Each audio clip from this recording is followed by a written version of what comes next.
सद्भावना दिवस के अवसर पर कांग्रेस से बादल में लोकतंत्र बचाओ तिरंगा यात्रा में उमड़े कार्यकर्ताओं के साथ वीर भूमि पर जाकर पूर्व प्रधानमंत्री स्वर्गीय राजीव गांधी को विनम्र श्रद्धांजलि अर्पित कर लोकतंत्र बचाने का संकल्प किया।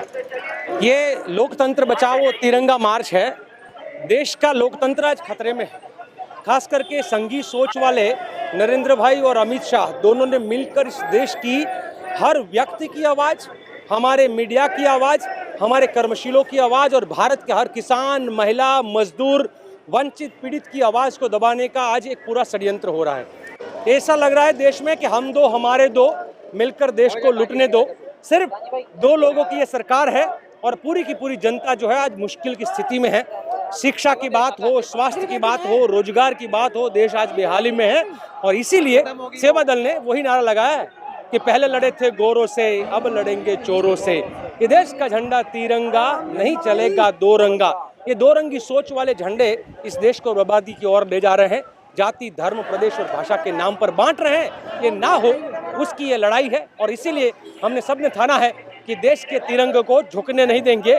किसी भगवे में या हरे में या सफेद में हम बटने नहीं देंगे। और साथ साथ में ये भी कहते हैं उनका हाथ में अगर डंडा है, क्योंकि ये संघी लोग डंडा लेकर निकलते हैं, तो हमारा सोच है अगर उनके हाथ में डंडा है तो हमारे हाथ में झंडा है।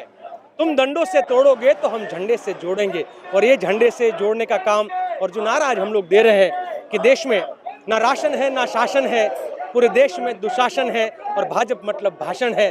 तो ये भाषणबाजी को खत्म करके देश में सुशासन लाना है और इसीलिए तिरंगा मार्च है।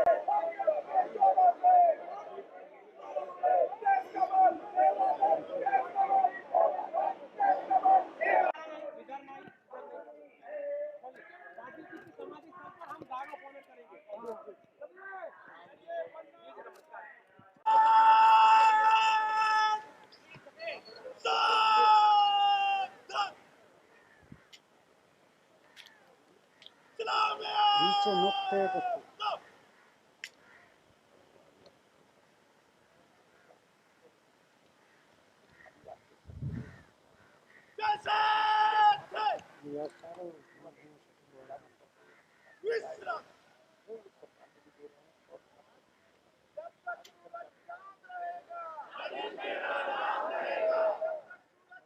यार जब